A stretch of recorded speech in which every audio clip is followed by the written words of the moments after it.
नमस्कार मंडळी, स्वागत आहे आपल्या ब्लॉगमध्ये। चला, आपण आलो आहे आता कर्णपूरा देवीच्या दर्शनाला सुरुवातीला गेटला गेल्यानंतर पहिलं दृश्य दिसलं ते भव्य दिव्य आकाश पाळणे। जिकडं पाहिल तिकडं आकाश पाळणे होते। नेहमीपेक्षा यावर्षी जरा जास्तच होते।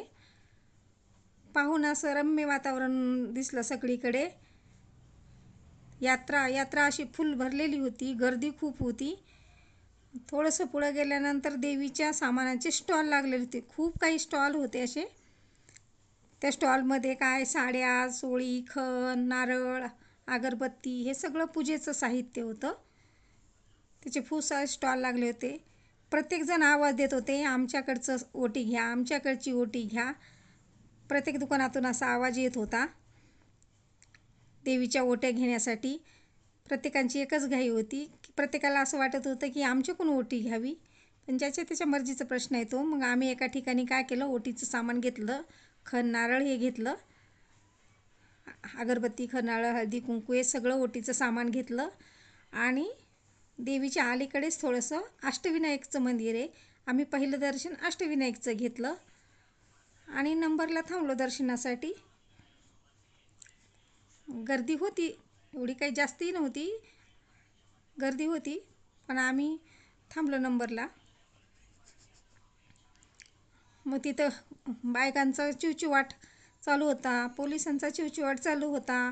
दागिने सांभाळा, लहान मुलं सांभाळा, प्रत्येकाने आपापल्या मुलांकडे लक्ष द्या। गर्दी असल्यामुळे पोलिसांची वॉर्निंग चालूच होती आणि आतुरता होती ती दर्शनाची आम्हाला।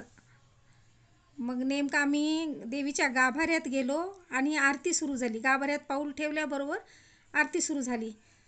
म्हणलं असं वाटलं की जाऊ दे, आपल्या नशिबात आरती आहे। हातातलं कोणी हिसकून घेतं, पण नशिबातलं कोणी घेत नाही, हे तिथं सिद्ध झालं। देवीचं असं मनपूर्वक दर्शन घेतलं आम्ही। देवीचं असं भव्य रूप पाहून मन असं प्रसन्न होऊन गेलं। आणि तिथून गर्दी खूप होती, थोडासा वेळ लागला तिथून यायला दारामधून। आणि नंतर गेलो आम्ही बालाजी मंदिराकडे। तर बाजूलाच बालाजी मंदिर आहे, बालाजी मंदिरात तिथं एवढी गर्दी नव्हती। दर्शन घेतलं आम्ही आणि बाहेर आलो बालाजी मंदिरातून। आणखी कर्णपुऱ्यामध्ये काय खरेदी केली, काय काय पाहण्यात आलं, हे दुसऱ्या ब्लॉगमध्ये आपल्याला दाखवण्यात येईल। तर व्हिडिओ आवडला तर चॅनलला लाईक, शेअर आणि सबस्क्राईब करायला विसरू नका।